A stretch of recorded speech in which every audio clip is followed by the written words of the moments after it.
अस्सलाम वालेकुम। अब तक के न्यूज़ स्टूडियो से मैं हूं ज़िशान यासीन। नजर डालेंगे अब तक की हेडलाइंस पर।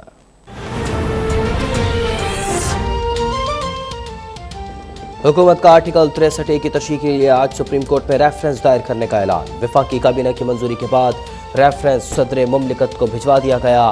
वज़ीर-ए-आज़म की एडवाइस पर सदर मुमलिकत आज रात ही मंजूरी देंगे। वफाकी वजीर असद उमर ने कहा कि इस केस से ज़मीर बेचकर लोटा बनने का घिनौना कारोबार हमेशा के लिए ख़त्म हो जाएगा।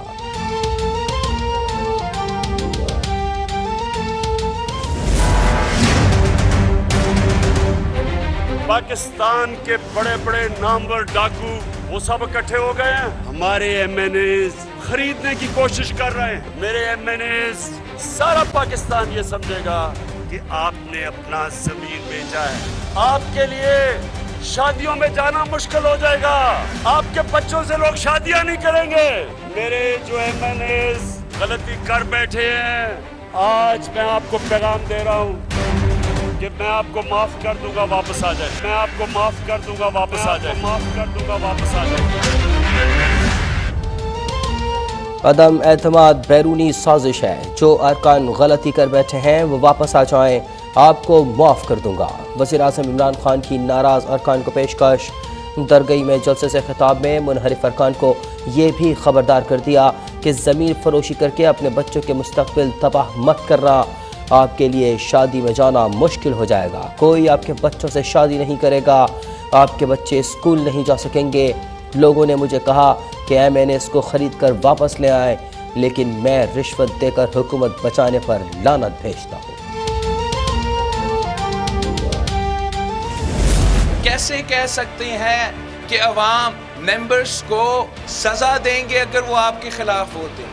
पाकिस्तान के अवाम खुद आपको वोट देने को तैयार नहीं है। पाकिस्तान के अवाम हर उस मेंबर को माफ नहीं करेंगे जो आपको वोट देगा। वो जानते हैं कि जो आज आपके खिलाफ करे होंगे उनका नाम तारीख में रिकॉर्ड होंगे। इमरान खान बैरूनी एजेंट है, जिसने वोट दिया तारीख और अवाम उसे माफ़ नहीं करेंगे। बिलावल भुट्टो जरदारी की अरकान असम्बली को वार्निंग। कहा कठपुतली ने बैरूनी एजेंडे पर मईशत और खारजा पॉलिसी तबाह कर दी, सी पैक बर्बाद कर दिया, कश्मीर का सौदा कर दिया। ये भारत की खारजा पॉलिसी अपना रहा है। इसने मसला कश्मीर पर OIC कॉन्फ्रेंस क्यों नहीं बुलाई? शिकस्त देखकर इसने मजहब काट का इस्तेमाल शुरू कर दिया, लेकिन अवाम जान चुके हैं कि इसने रियासत मदीना के नाम पर झूठ बोला। ये भुट्टो बनने की कोशिश करता है, लेकिन नकल के लिए भी अक्ल चाहिए होती है।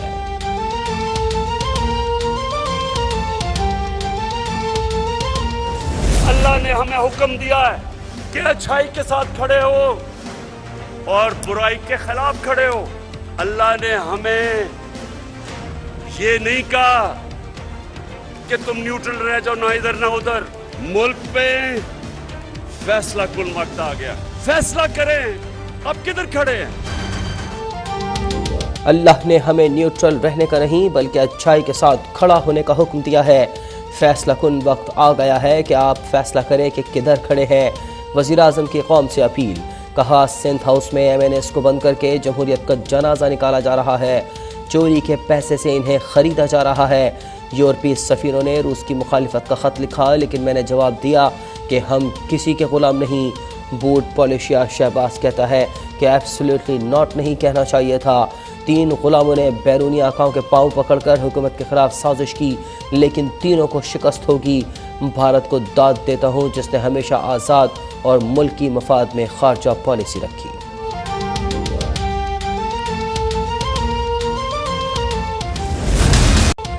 वज़ीर-ए-आज़म इमरान खान के खिलाफ अपोजिशन की तहरीक अदम एतमाद पर कार्रवाई के लिए कौमी असम्बली का इजलास 25 मार्च सुबह 11 बजे तलब। इजलास बुलाने का बाज़ाब्ता नोटिफिकेशन जारी। स्पीकर असद कैसर का कहना है कि OIC इजलास के लिए 22 और 23 मार्च को कौमी असम्बली हॉल इस्तेमाल किया जाएगा। 24 मार्च तक कौमी असम्बली इजलास मुमकिन नहीं।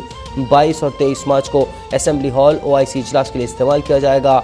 इजलास बुलाने की रिक्वेजिशन 8 मार्च को जमा कराई गई थी।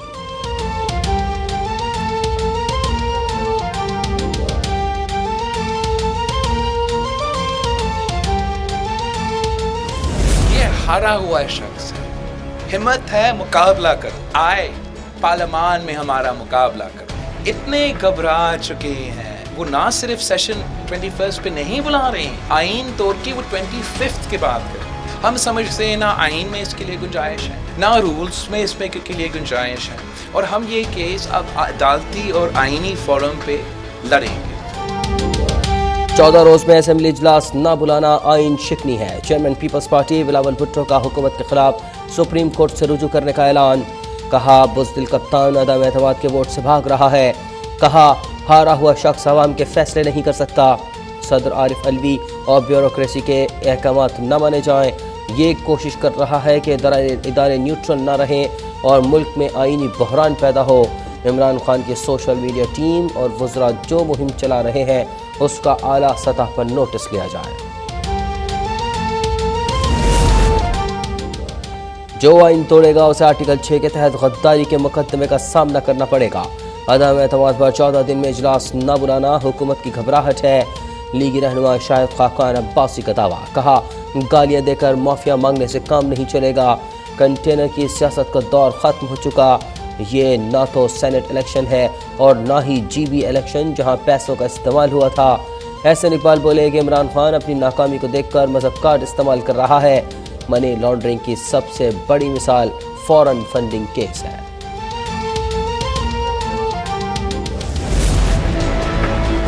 बिलावल जो है वो जिसके अभी दूध के दांत नहीं टूटे सियासत में, वो कह रहा है कि हम धरना देंगे। शक्ल देखो अपनी, और वो इसी के खिलाफ देंगे आप। लानत है आप पे, 3 दफा लानत भेजता हूँ। जिम्मेदारों के एक फोन पर अपोजिशन 90 डिग्री के जाविये पर लेट गई। कहा था इनका बाप भी OIC को नाकाम नहीं बना सकता। वज़ीर दाखिला शेख रशीद बरस पड़े। कहा OIC नाकाम करने की कोशिश करने वालों पर लानत। बिलावल के भी दूध के दांत टूटे नहीं और कहता है कि धरना दूंगा। एक बच्चा और बुजुर्ग कहता है OIC इजलास नहीं होने दूंगा। आपकी चीखें आसमान तक सुनाई देंगी। 22 मुल्कों के सफ़ीरों ने तशवीश का इज़हार किया था, लेकिन बता दिया कि मेहमानों की वापसी तक इंतजामात फौज करेगी।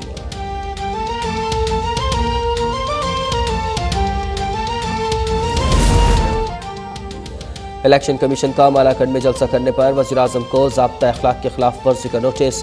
वज़ीर-ए-आज़म को DMO मालाकंड ने 22 मार्च को दिन 10 बजे तलब कर लिया। वज़ीर आला खैबर पख्तूनख्वा वफाकी वज़ीर मुराद सईद, अली जैदी, सेनेटर फैसल जावेद, मेंबर कौमी असम्बली जुनेद अकबर को भी नोटिस जारी। मेंबर सूबाई असम्बली शकील खान और पीर मुसव्विर को भी नोटिस जारी।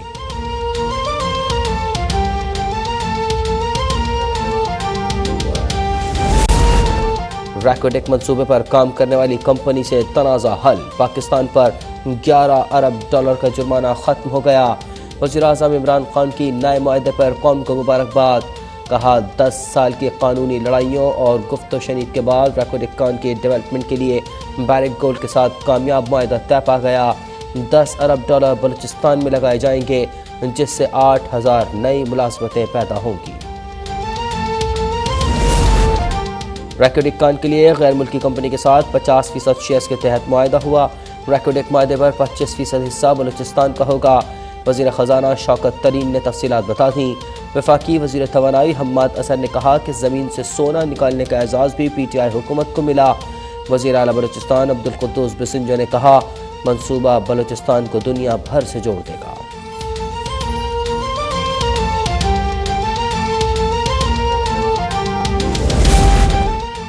OIC वज़राए ख़ारजा कॉन्फ्रेंस में शिरकत के लिए मुअज़्ज़ज़ मेहमानों की आमद जारी। मिस्र के वज़ीर ख़ारजा की इस्लामाबाद में वज़ीर ख़ारजा शाह महमूद कुरैशी से मुलाकात। दो तरफ़ा ताल्लुकात के फ़रोग़ समेत अहम इलाक़ाई और आलमी उमूर पर तबादला ख़याल।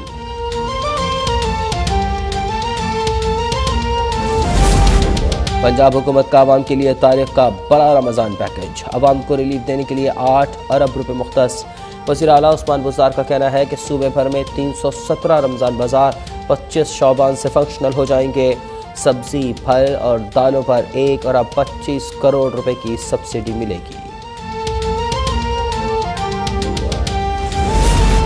मुल्क में कोरोना की लहर में वाज़ेह कमी। 24 घंटों में कोरोना के बाइस सिर्फ एक मरीज़ का इंतकाल। 375 नए केसेस रिपोर्ट। गुज़िश्ता रोज़ 33,225 टेस्ट किए गए। मस्बत केसेस की शरह 1.06% रही। मुख्तलिफ अस्पतालों में दाखिल कोरोना के 506 मरीजों की हालत नाजुक करार।